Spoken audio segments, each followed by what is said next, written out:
Saudações, alvinegras! Vai, Corinthians! Este é o podcast Irmandade Corintiana número 147. E aqui do meu lado direito está o grande Icarão. Ó, o time tá desfalcado, mas a gente tá aqui. Tá desfalcado, mas aqui. só os bons estão aqui. Os melhores estão aqui. Eu brinquei com você, hoje é um programa histórico. Eu nunca fiz um programa com você aqui. Só nós dois, assim. Nunca fizemos. Então, é um programa histórico, pô. Um programa histórico neste domingo sem Corinthians. Programa histórico com caneca da Irmandade Corintiana. Deixa eu beber um gole aqui.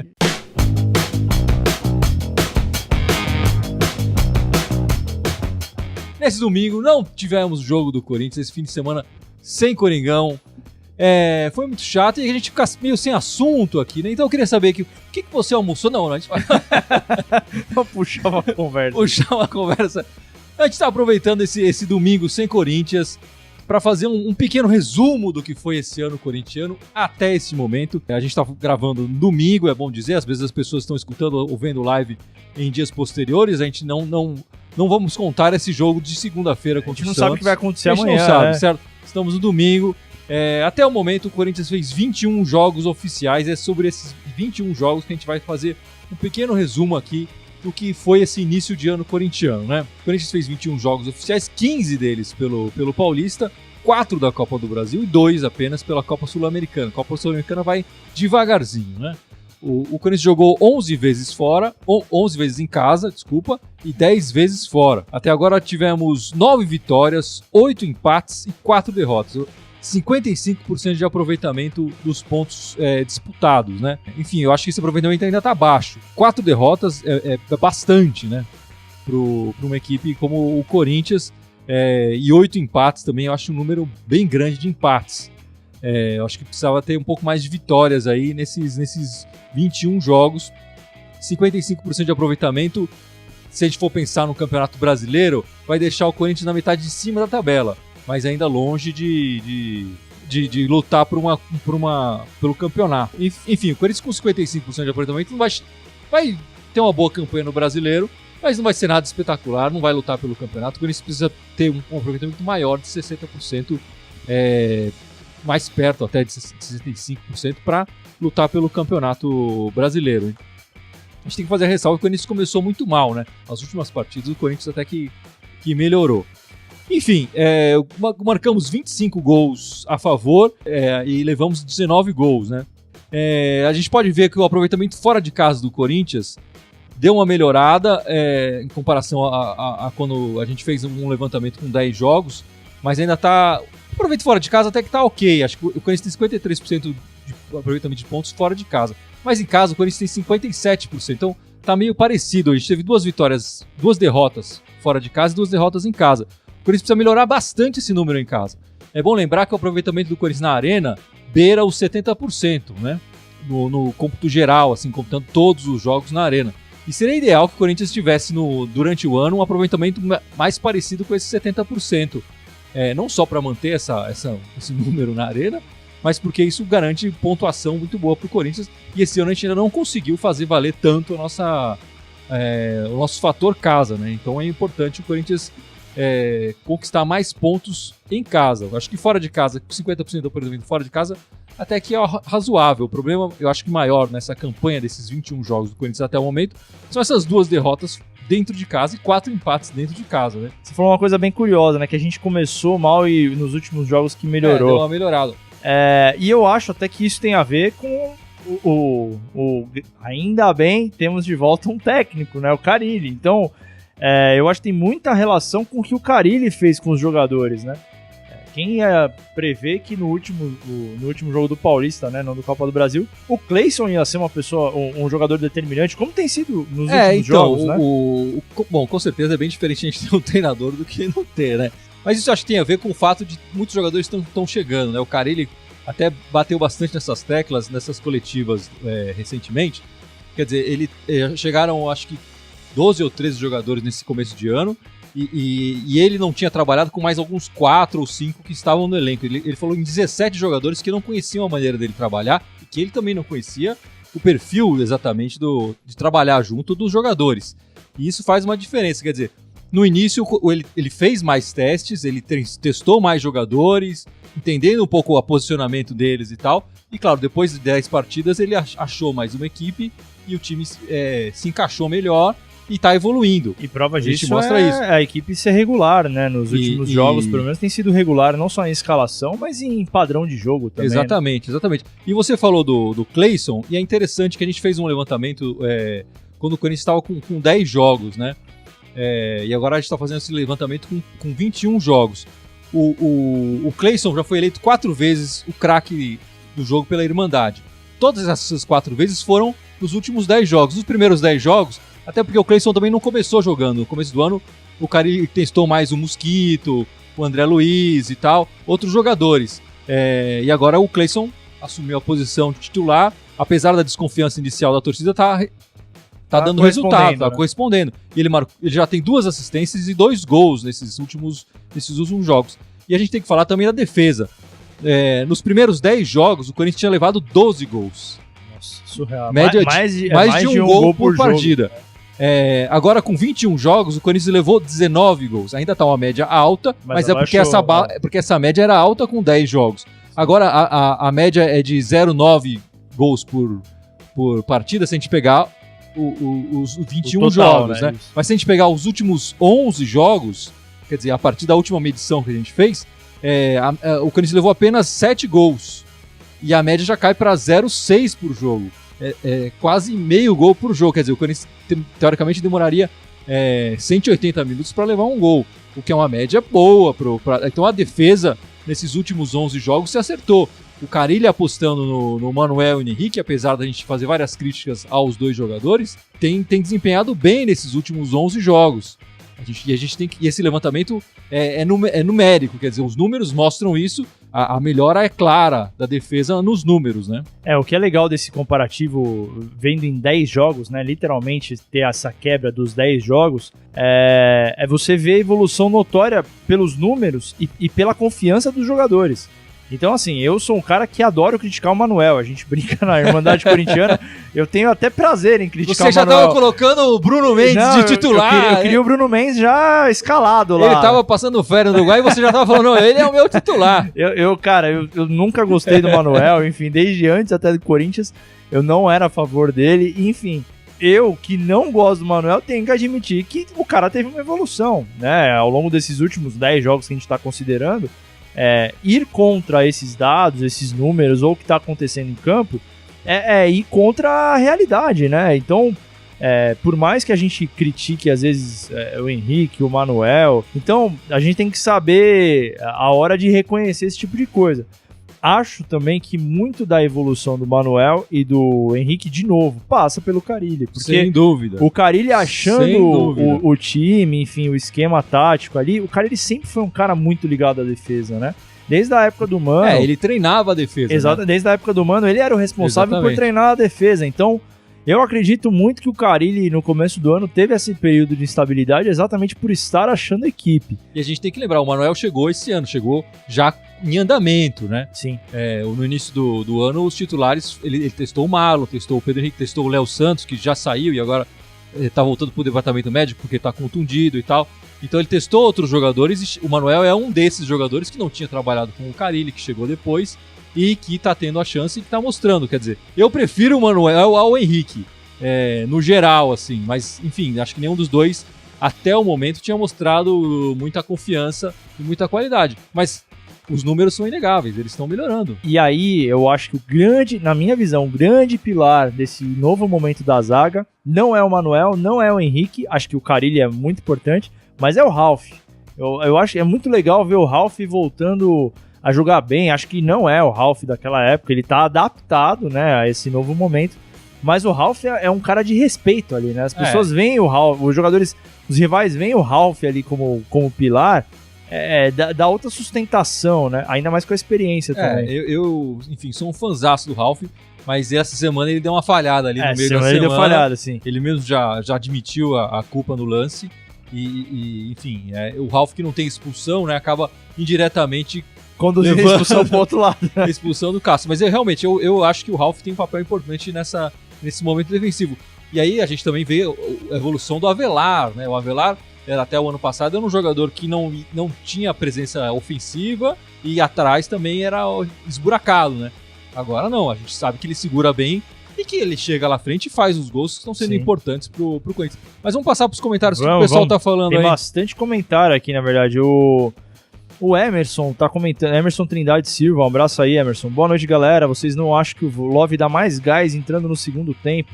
Acho que até aproveitando que a gente tá falando aqui, eu gosto muito do Love. Eu acho que ele é um cara que cai bem, assim, no sentido de experiência, às vezes no sentido de jogo defensivo, conseguir entrar para dar uma sustentação melhor, até emocional para a equipe. Eu acho que no esquema tático do Carille, essa posição do Love ainda tá carente. Eu acho que o Love ainda não é o jogador ideal para essa posição. O Pedrinho, ele também acha que não é. O Pedrinho, ele acha que em jogos de muita correria, de muita pegada, o Pedrinho não produz tanto. Então ele já não quer o Pedrinho. Eu acho que essa vaga desse jogador aí talvez acabe indo pro Regis, que ele chegou agora, e ele tem umas características que o Carille mesmo já elogiou, que são parecidas com a do Rodriguinho. Ele sente falta desse meia, que faz essa posição de meia, de distribuir o jogo, mas que também tem força no ataque, que chega entrar na defesa, como o Love faz. Eu acho que o Love tá ganhando a posição de titular, claro, pelo esforço, ele tem se desdobrado em campo, mas muito porque ele é incisivo ali no ataque, como o Gustavo. Ele não produziu tanto pro time quanto o Gustavo, mas ele chega com mais perigo no ataque do corintiano do que o Pedrinho. Por isso ele tá ganhando a posição do Pedrinho, que o cara ele sente falta um pouco dessa ofensividade do Pedrinho na hora de chegar e concluir o lance, né? Sim. Lucimar Fernandes, o problema do Corinthians é quando joga com times menores, cai de rendimento, aí fica esses altos e baixos.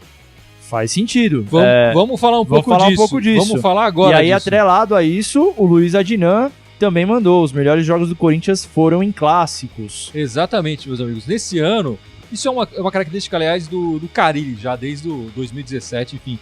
A passagem toda do Carille, mesmo com esse ato e tal, ela é caracterizada por isso, né? O aproveitamento do Carille, do Corinthians em clássicos esse ano é de 83%. Quer dizer, foram 3 vitórias e apenas um empate contra o Santos em 0-0. E o Corinthians foi mais perigoso e que merecia a vitória naquele jogo, que foi um equilibrado. Mas foi um dos melhores jogos do Corinthians no ano, na verdade. Exatamente, né?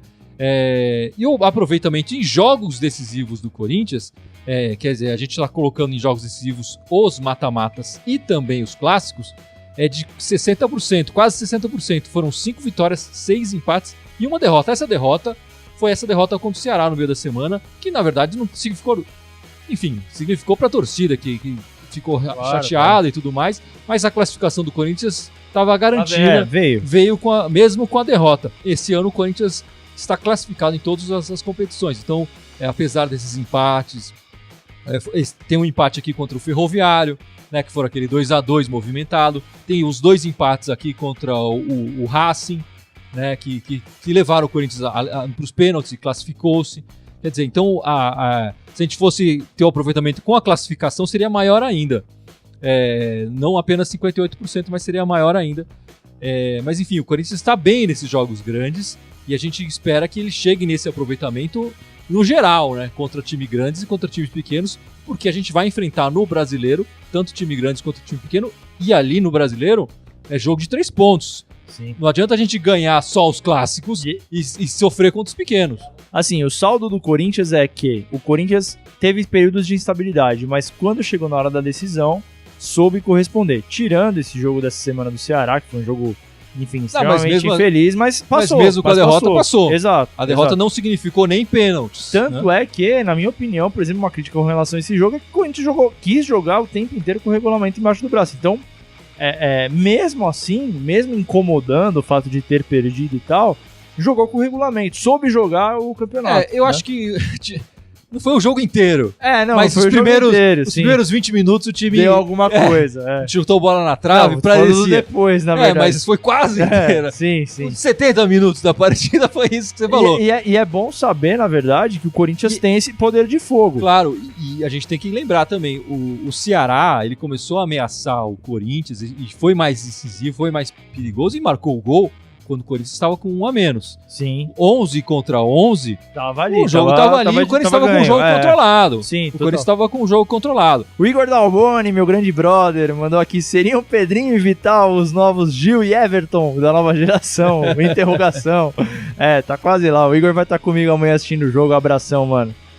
Quem mais? Eu acho que o Vital até tá um degrau abaixo do Pedrinho. Uma pena o Vital, viu, cara? Eu criei muita expectativa quando o Vital veio. Eu acho que ele não correspondeu. O Pedrinho ainda, enfim, tenho bastante carinho por ele. Acho que a grande parte da torcida do Corinthians tem. Mas o Vital eu achei que ia despertar mais. O Pedrinho é o jogador que mais saiu do banco, né? Para entrar e tem mais participações, quer dizer, ele foi titular apenas 7 vezes, mas ele tem 19 participações, quer dizer, em 21 jogos ele esteve 19 vezes em campo, só em 2 oportunidades ele não entrou em campo. O Cássio é o jogador que mais fez partidas pelo Corinthians até o momento, fez todas as 21. A gente sabe que ele vai perder uma aqui pra frente, porque ele foi expulso. Né? Mas logo em seguida foi o Avelar, que ele jogou 19 titular, mas ele participou em 20, ele entrou depois durante o jogo. E é interessante que o Ramiro tem mais minutos jogados que o Pedrinho, até apesar de ter jogado menos partidas, e o Pedrinho tem mais minutos que o Jadson, né? Então o Ramiro muito porque o Ramiro foi titular em boa parte dos jogos iniciais do Corinthians ali, no início do trabalho, no início do ano do Corinthians, o Ramiro foi titular várias vezes, né? E criou-se uma expectativa até do Ramiro. O Ramiro tinha, até a chegada do Urso, ele era a maior contratação do Corinthians. Esse é o cara que veio pra jogar. Não tá sendo assim, mas ele teve chance, né? Sim. Ele teve mais minutos jogados até do que o Pedrinho. Agora, o que é curioso disso, até aproveitando a mensagem do rapaz aqui, é quem ele falou do Love entrar pra dar um gás, né? O Pedrinho dá esse gás, né? Se eu acho que parar pra pensar, o Pedrinho, ele tem essa visão, né? Ele aposta mais no Pedrinho. Ele acha que o Love aguenta os 90 minutos com a intensidade, né? E o Pedrinho perde intensidade. Existe uma questão de, não só, acho que da postura do Pedrinho, do meio pra frente, eu acho que ele precisa pisar mais na área, ele precisa chutar mais a gol, e o Love faz um pouco isso, mas também na parte defensiva. O Pedrinho às vezes deixa espaço na parte defensiva e o Love, mesmo com 30 e tantos anos, ele recompõe mais a defesa. Eu até brinquei uma vez com o Gibson aqui no podcast que o Love hoje é o nosso Romero, né? Ele faz a recomposição e no ataque ele tem produzido muito pouco, mas a recomposição ele faz muito bem e ajuda o time, e é por isso mais do que ele está sendo o titular hoje do time do Corinthians. Mais comentários aí? Tem um muito bom aqui do Beto G, que sempre tá com a gente aí, um abraço aí pro Beto, e ele fala: será que o Carille vai surpreender amanhã? Entrar com o Ramiro no lugar do Love pra fechar, porque ele tinha mandado um comentário aqui em cima falando que o jogo amanhã é de contra-ataque, que é o jogo que o Corinthians gosta. Eu não sei, eu acho que não, cara. Eu acho que o Corinthians vai meio que se impor também. Eu acho que não vai ser um jogo só pra contra-ataque, não. Eu acho que o Corinthians vai fazer um jogo meio truncado, acho que vai ser um jogo meio chato amanhã. O que saiu nos canais extra-oficiais do Corinthians não foi uma confirmação da escalação oficial, né? Mas parece que a assessoria de imprensa do Love disse que ele vai ser titular. Ninguém do Corinthians confirmou essa informação, mas apareceu esse pequeno burburinho aí, dizendo que o Love seria o titular no Corinthians amanhã. O Ramiro, eu acho que é uma opção. Não seria exatamente uma surpresa, né? Mas talvez ele coloque o Ramiro ali, que eu acho que ele entrou até bem, né? Nas últimas partidas que ele entrou, ele jogou melhor do que nas primeiras, quando ele teve mais tempo de titular. Sim. Eu acho que entrando... Até porque ele começa a entender melhor o Corinthians, entender melhor o que o Carille quer, né? O que o Carille propõe e tal. Eu acho que ele vai evoluir, assim como a equipe está evoluindo. O Ramiro tem tudo para ser um bom jogador aí do Corinthians, mas não sei se ele vai ser titular aí. Vamos esperar para ver. Mas a expectativa do Corinthians eu acho que é essa. Eu acho que ele tem razão quando ele diz que deve ser um jogo de contra-ataque. Eu também acho. Acho que o Corinthians não deve se jogar pra cima como ele se jogou, por exemplo, contra o Ceará no meio da semana. Eu acho que a gente não vai ver esse time dessa maneira. Não, eu espero que seja um jogo truncado de meio campo. Aquele jogo chato de marcação, óbvio. E com isso render o contra-ataque. Mas eu acho que vai ser um jogo meio chato de marcação. E assim, se a gente for ver a evolução do Corinthians contra o Santos, do Sampaoli esse ano, eu acho que a gente pode até tirar o amistoso, que é amistoso também, enfim, o Carille estava falando de chegar, as equipes já mudaram muito, mas o Corinthians naquele 0x0, que o Corinthians jogou muito bem, acho que foi uma das melhores partidas do Corinthians do campeonato, o Corinthians mostrou um lado pro Sampaoli, mas o Corinthians teve chances de fazer gol, mas também deu chances pro Santos fazer. Nenhum dos dois times acabou marcando. Nessa segunda partida do Corinthians, já pela semifinal do Paulista, o Corinthians cedeu apenas, que eu me lembre assim, além da chance do gol, que foi uma falha do Cássio, teve um outro lance de gol ali, mas enfim, a bola passou bem longe.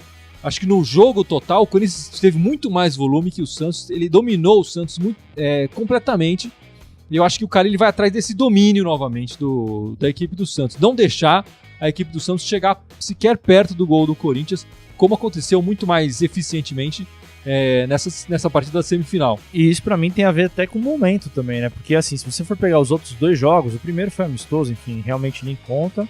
E o segundo jogo, que foi o 0x0, o Corinthians ainda tava num período de instabilidade. Ele ainda tava meio que se achando ali nos jogadores e tal. Mas foi o primeiro jogo que o Corinthians teve corpo, né? A gente falou muito bem daquele jogo, né? Esse jogo 0x0 contra o Santos tem uma característica diferente, que foi a semana livre, né? Pra treino, né? Foi a primeira vez teve uma única semana livre pra treinar. A primeira e única, é verdade. Pro Carille conseguir conversar e treinar mais a equipe. Essa única semana foi antes desse jogo contra o Santos, que foi um jogo muito bom pro Corinthians.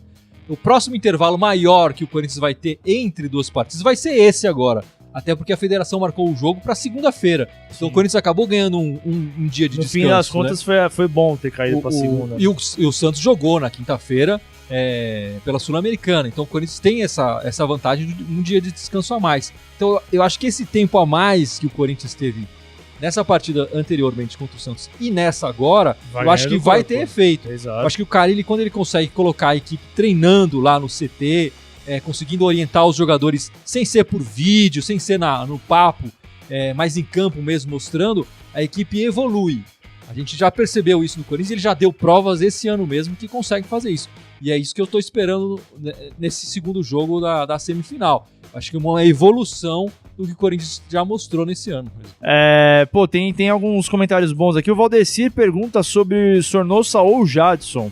Ele é de Lorena. Um abraço aí, Valdecir. Cara, o Sornosa é um cara que ele é curioso. A torcida do Fluminense também falava um pouco disso dele, né? Às vezes ele dá uma sumida no jogo e tal, mas ele é aquele cara que... Ele é o líder de assistência, pelo que você falou, certo? 8 assistências. Ele é o líder de assistência não só do Corinthians, mas do Brasil inteiro. Então. Não existe jogador com mais assistências no Brasil. Como é que você vai criticar um cara desse? É o Sornosa. Como é que você vai tirar o cara desse time? Exato. Claro, não tem como. Muitas são de bola parada.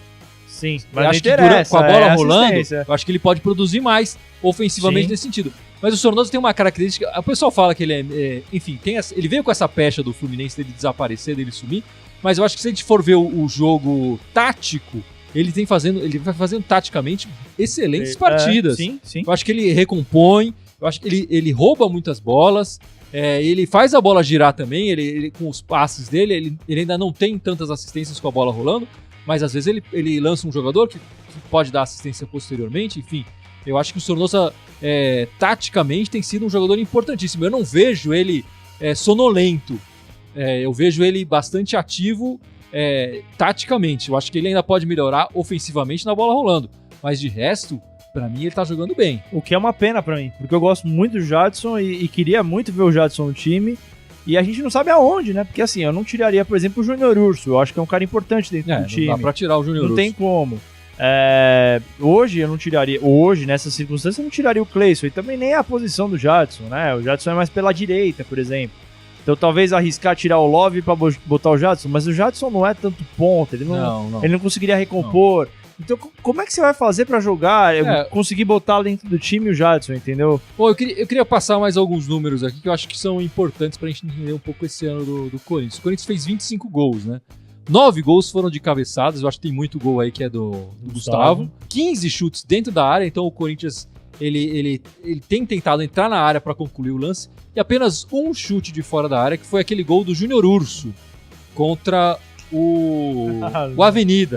Eu lembro contra o Avenida, foi o gol da virada, o gol que representou o 3-2, né? Contra o Avenida. Esse foi o único chute de fora da área. Quer dizer, eu acho que o Corinthians precisa arriscar mais de fora da área. Precisa, porque eu nem lembrava que tinha sido de fora da área, pra você ter ideia. Foi no limite foi ali. No limite. Mas foi de fora da área. O Corinthians, até que de cabeçada tá bem, eu acho que entrar dentro da área, enfim, acho que facilita, mas o Corinthians precisa marcar mais gols de fora da área. Já os gols sofridos, o Corinthians levou 9 gols de cabeçada, sofreu 19 gols, o Corinthians no geral, né? 9 foram de cabeçada, acho que é muito nessa conta vendo daquele início de ano, né?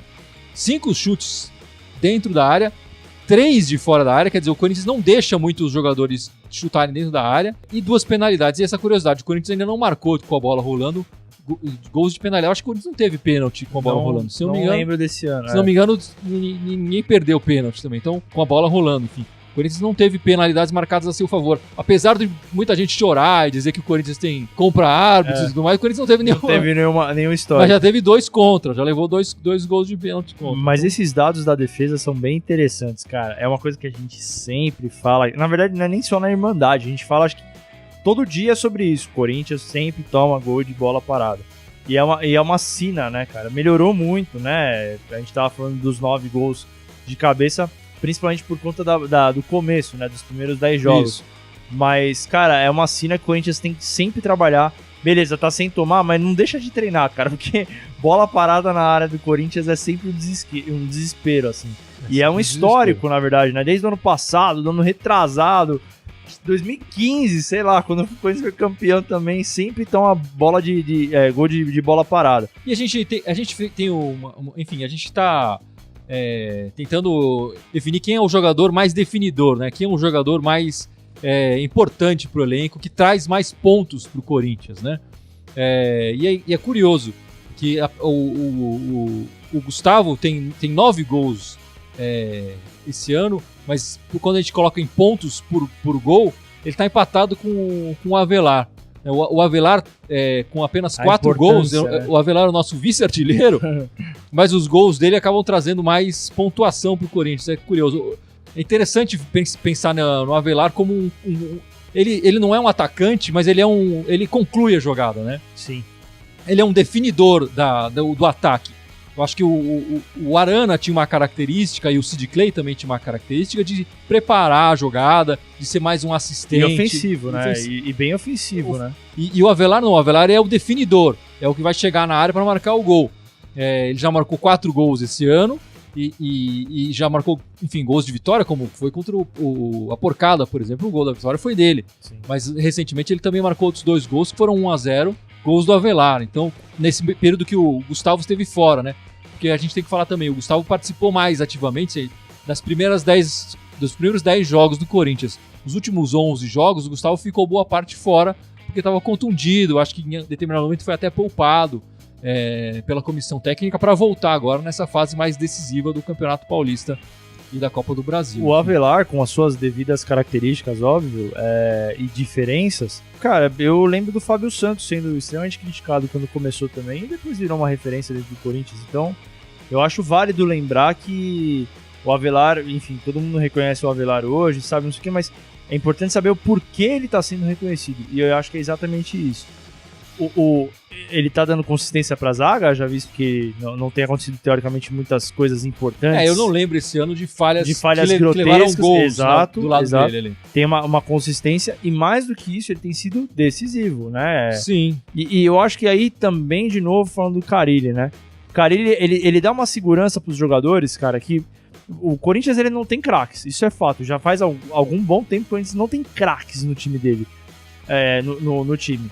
Mas quando o time tá confiante, tá ganhando corpo, tá ganhando em peso, assim, se destaca, né? Você vê que o Avelar passa a ser decisivo, o Cleison faz um gol importante, o Manuel volta a jogar bem.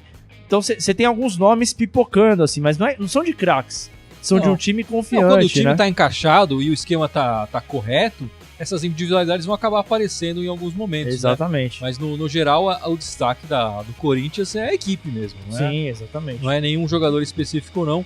A gente tem que falar que o próximo adversário da Copa do Brasil, o Corinthians passou enfim, perdeu do Ceará, mas passou pela próxima fase da Copa do Brasil. O próximo adversário da Copa do Brasil vai ser definido pelo sorteio.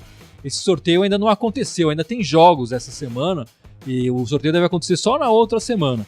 E na Copa Sul-Americana é a mesma coisa, vai acontecer um sorteio também, mas essa fase da Copa Sul-Americana, que o Corinthians já passou, né, deve terminar só no final de abril. Então só em maio a gente vai saber quem pode ser os adversários do Corinthians e quem não pode. Por enquanto, apenas o Corinthians e o Londrina do Paraná estão classificados para a próxima fase da Copa do Brasil, mas ainda falta muito jogo para ser jogado aí para a gente saber quem vai ser o próximo adversário do Corinthians, que vai ser definido só pelo sorteio. A gente não pode nem ficar de olho em uma decisão ali para saber quem vai ser o próximo, porque não vai adiantar nada. Ninguém sabe quem vai ser, né? Mas temos um belo primeiro semestre, primeiro terço aí do primeiro semestre. O Corinthians em todos os campeonatos está disputando, tá vivo. Eu acho que a gente tá vendo uma evolução. Total. Mas eu acho que o Corinthians tá num bom caminho.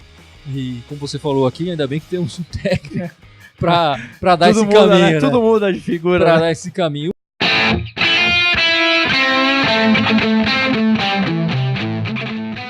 Bom, e Carol, esse podcast sem o Coringão jogar vai ficando por aqui. Dia sem Corinthians é estranho, né, cara? Domingo sem Corinthians. Domingo sem Corinthians é esquisito. É esquisito. Mas a Federação Paulista nos proporcionou essa esquisitice aí. Enfim, antes de irmos, por favor, lembre as nossas redes sociais. Vamos lá, então o Facebook, onde vocês estão nos assistindo, o YouTube, SoundCloud, Instagram, Twitter, iTunes. Tá faltando. Você falou Spotify? Spotify, obrigado. Acho que acabou, né? Quantos foi 6 já. Vamos lá, Facebook, YouTube, Instagram, Twitter, SoundCloud, iTunes e Spotify. É isso aí. Foi tudo. Todos eles Irmandade Corintiana com TH, só no Twitter que é Irmandade Timão. É isso aí, meus amigos. Vamos acompanhe a gente em todas as nossas redes sociais, escute o nosso podcast, assista os nossos vídeos no YouTube, dá joinha, enfim. Compartilha. Mostra pros amiguinhos. É isso aí, tá cara. Tudo certo. Vai, Corinthians. Bom, ficamos por aqui. Esperamos uma bela vitória do Corinthians amanhã no Pacaembu, no velho Paca, para lembrar os nossos belos tempos do Pacaembu. Que saudade. Vocês sabem que eu queria ir nesse jogo e esqueci que era torcida única. Falei, puta, é verdade, torcida única, não dá. Não vai dar. Mas vamos ganhar. Vamos ganhar no Paca. Vai, Corinthians. Vai, Corinthians. Muito obrigado.